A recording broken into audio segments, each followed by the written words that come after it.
Ma définition de l'identité, on dirait pas comme ça, hein, mais c'est une question assez compliquée, hein. Le plus important pour moi, c'est de dire je m'appelle Amira, j'ai 15 ans et je viens de Saint-Josse. Ça dépend, mais je dis jamais que je suis marocaine. Ça, je dis jamais.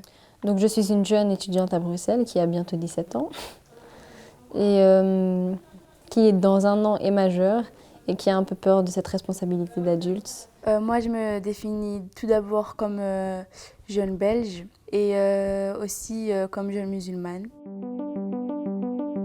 Parlons cliché, parlons jeunes musulmans.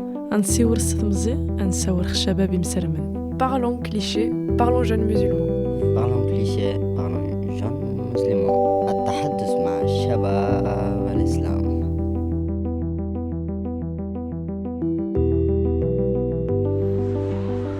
Qu'est-ce que c'est un jeune musulman ici à Bruxelles?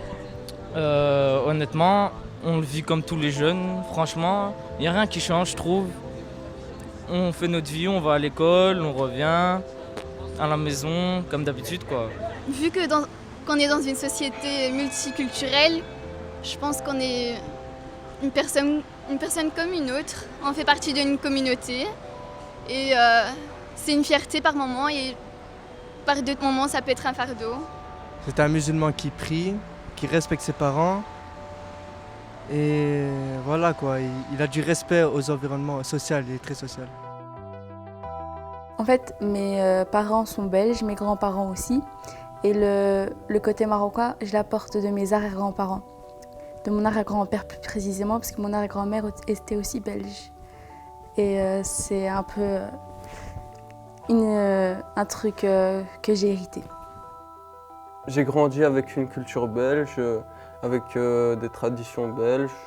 Je ne sais pas s'il y a des traditions belges. Je fêtais le Noël, tout ça quand j'étais petit. Et ensuite, dès que j'ai terminé l'internat, on va dire je vivais avec mes parents, ils ont essayé de rattraper tout le retard qu'ils avaient, par exemple. Et donc, ils ont direct voulu m'inculquer les valeurs religieuses. Parce que c'est important, pour moi, je trouve que c'est important d'inculquer des valeurs religieuses à son enfant, à ce qu'on pense réellement. J'ai pris 3 ans avant d'apprendre un peu le rif. C'est un peu compliqué, hein, cette langue. Et maintenant, si je me définis qui je suis réellement, d'abord belgo-marocain, mais aussi musulman. Il fut un temps où je ne me questionnais pas plus que ça sur ma religion et ma confession. Mais maintenant, je la pratique, je suis musulmane, je peux le dire, je peux le certifier.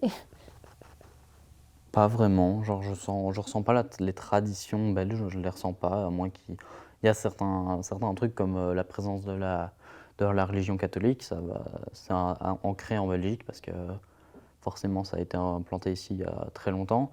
Mais par exemple, moi je suis pas du tout croyant, vraiment je crois en aucun dieu ou quoi. Ton éducation, c'est pas forcément que tes parents, tes profs qui vont t'éduquer, hein. Il y a aussi tes copains qui t'influencent, toi aussi tu les influences en montrant certaines choses. Par exemple, on va dire, j'ai un meilleur ami qui s'appelle Vilaine, et lui il m'a influencé dans le sens qu'avant j'étais trop timide. Et lui il m'a cassé, comment dire, il est venu, il a cassé cette barrière, et juste comme ça on peut dire qu'il m'a inculqué une valeur que les autres m'ont pas inculquée, tu vois. C'est un peu flou, hein, ce que je suis en train de dire, mais c'est ça, c'est ce que je suis. C'est ce que les autres m'ont donné et ce que j'ai compris, voilà, c'est tout.